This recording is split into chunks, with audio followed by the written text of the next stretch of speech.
د nested functions په ادامه باندې زه غواړم تاسو ته نن ورځ یو درې ریل ورډ اگزامپلز کار کړم.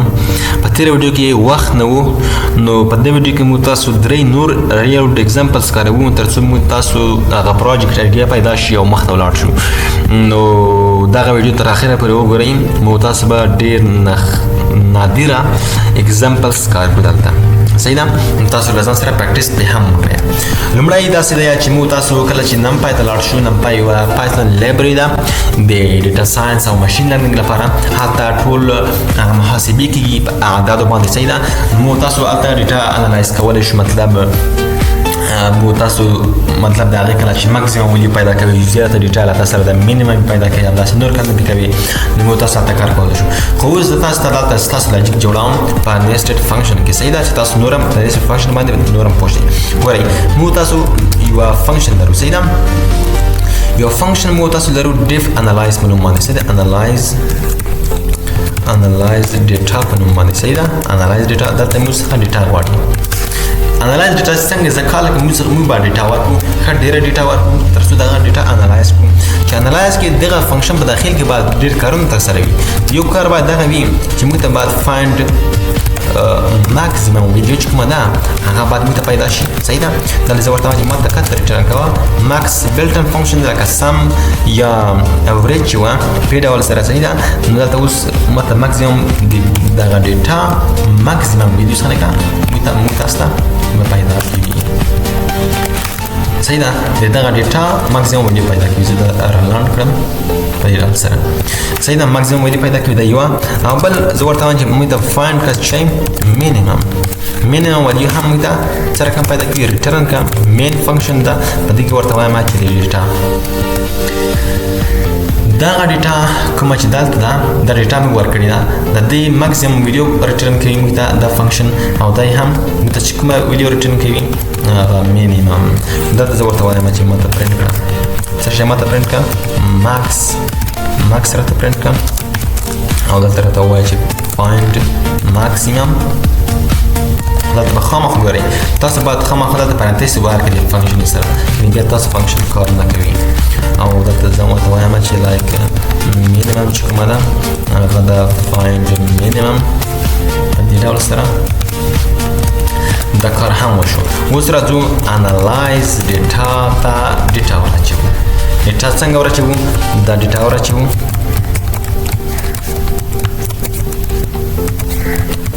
دا ډیټا ورچوو. صحیح ده؟ په دې کې موږ څنګه چې موږ دا تاسو رن کړو موږ ته به لویه ډیټا هم راکړي او کوچنۍ ډیټا به هم راکړي. ګورئ ماکسیمم ویډیو یې چې ده 450 ده او مینیمم یې 2 ده. نو په دې ډول سره تاسو کولی شئ ډیټا مو داسې تحلیل او انالایز کړئ. ښه راځم دوه مثال ته. تاسو خپله باید په دې باندې پریکټیس وکړئ. دغه زه هم غواړم کمنټ کړم. تاسو باید خامخا پرې پریکټیس وکړئ. صحیح ده؟ اوس راځم دلته نیکسټ اگزامپل ته.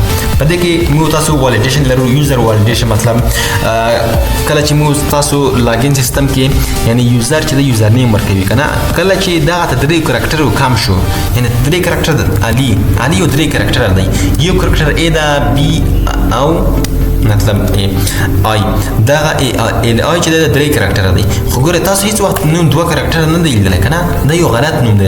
نو موږ داسې ورته وایو چې که چېرته دغه نیم یوزر نیم چې کوم دی یوزر نیم دا که لوی او مساوي له چا سره و، دا که لوی او مساوي له 3 سره و، یعنی 3 کرکټر لوی شولو، نو موږ ته باید څه شی وکړي؟ موږ ته باید ووایو چې والید یوزر نیم، او که نه و او دا اوس څنګه کولی شو؟ دا خپله په nested function په واسطه کولی شو. موږ ورته وایو چې register user. صحیح ده؟ register user. په دې کې ورته وایم چې user name دا به یوزر نیم دې داخلي. خو دلته موږ داسې ورته وایو چې لایک diff like validate. صحیح ده؟ validate.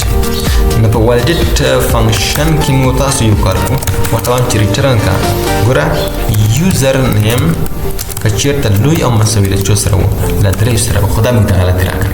ولې؟ ځکه یوزر نیم سټرینګ وي هر وخت که نه، نو سټرینګ هېڅ وخت د نمبرو سره ته نشي کمپیر کولی چې لوی دی یا کوچنی دی. دلته به داسې ورته وایي چې لینت یوزر نیم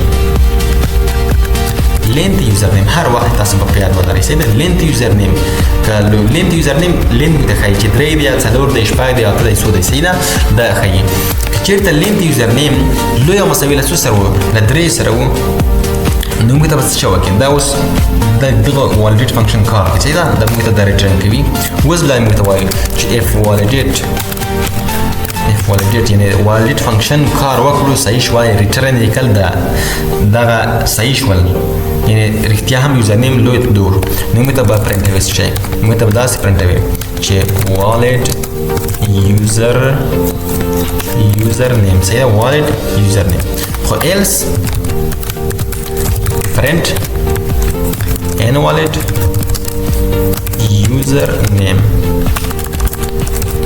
username invalid username صحیح ده نو په دې ډول سره مو تاسو username رانه اخلي کله چې username واخلي دا فانکشن اجرا کیږي چې که چیرته رښتیا هم لوی دی و نو موږ ته وایي چې print شي username یعنی valid username او که نه و دا شرط غلط شو او return یې نه کړل نو موږ ته به دا را print کیږي ښه اوس راځو رجسټر کوم هغه چې د فانکشن د کار کول د یوزر نیم غواړي دا ورته هم چې لایک علي دا اوس موږ ته وایي چې valid یوزر نیم دی ګورئ valid یوزر نیم او که چیرته زه د دوه کرکټر راکړم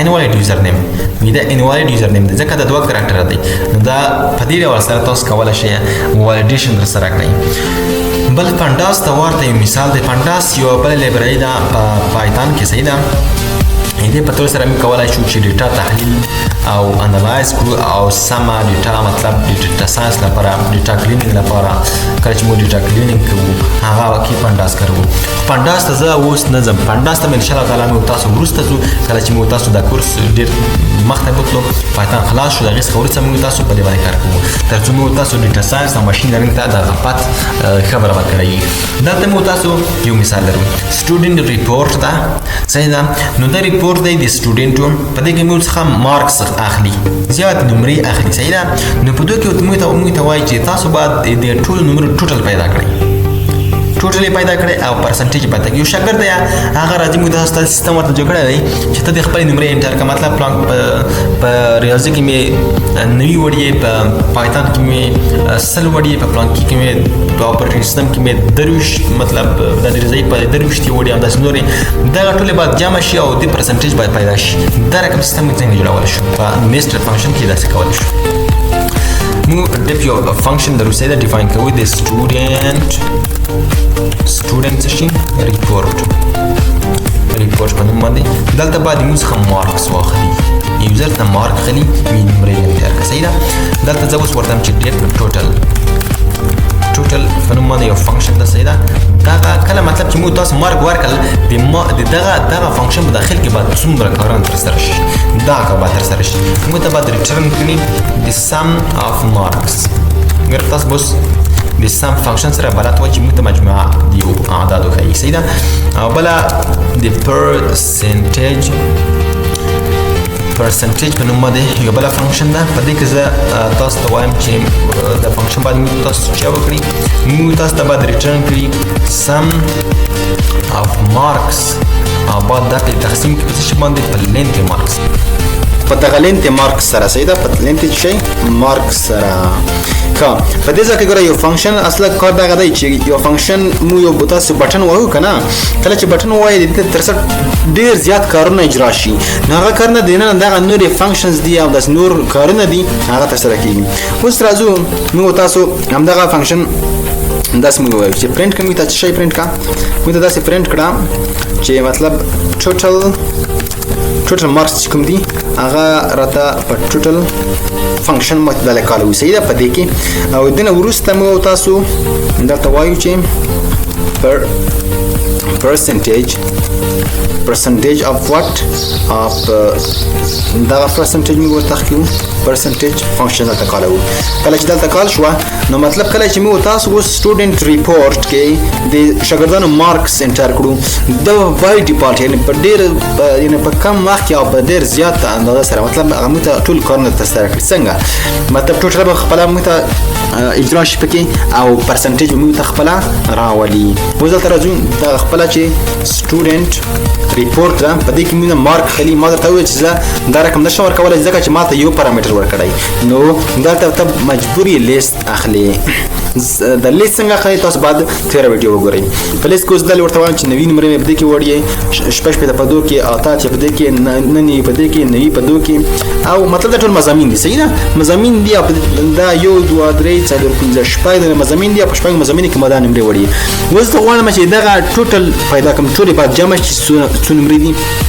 او بل ما ته ډسپلی کې چې ما اوریج څه ده د ما مطلب نه پرسنټیج څه ده د ما پرسنټیج څه ده نو اوس راځو فقط دا رن کوو چې کله ته رن کړې وی ټوټل نمرې د 500 دي او پرسنټیج یې 3 اتیا ده 3 اتیا فیصدي ته لري صحیح ده فیصدي د څه شو 3 اتیا شو نو دغه ډول کارونه دغه نیسټر فنکشن کولای شي او خامخا تاسو باید ډیر پریکټیس وکړئ ترڅو دا ډول پرابلم سالو کړئ ځکه دا چې کله ته ورسته یو سیستم جوړوي نو دغه د سیستم یو برخه ده دغه فنکشن چې موږ دلته اوس رایټ کړلې د دغه سیستم یو برخه د خامخا باته دلته ته لاجیک ورته پوښ کړی وي ترڅو ته باید په کوډ باندې پوه شي او کوډ تر سره کړئ ملګرو کوډي مو خوښ شي وي چینل ملګرو سره شیر کړئ او چینل مو نوی سبسکرایب کړئ چینل سبسکرایب کړئ او لایک کړئ ویډیو او کومه پوښتنه وي کمنټ کې ولیکئ د خدای په امان فیچر په نیکسټ ویډیو کې مو تاسو په order help فنکشن باندې خبرې کوو هغه بس فنکشن د چې تاسو ته څوک نه وایي فنکشنز کې هغه په دې سټیپ کې سیکشن کې موږ تاسو وایو د هغې څخه وروسته موږ ډیکوریټرز آیټریټرز جنریټرز دا وایو او بیا به وروسته نیکسټ سیکشن ته ورسو چې هغه ډیټا سټرکچر دی په هغه کې به موږ تاسو همدا نور معلومات وایو نو د خدای په امان ښې چارې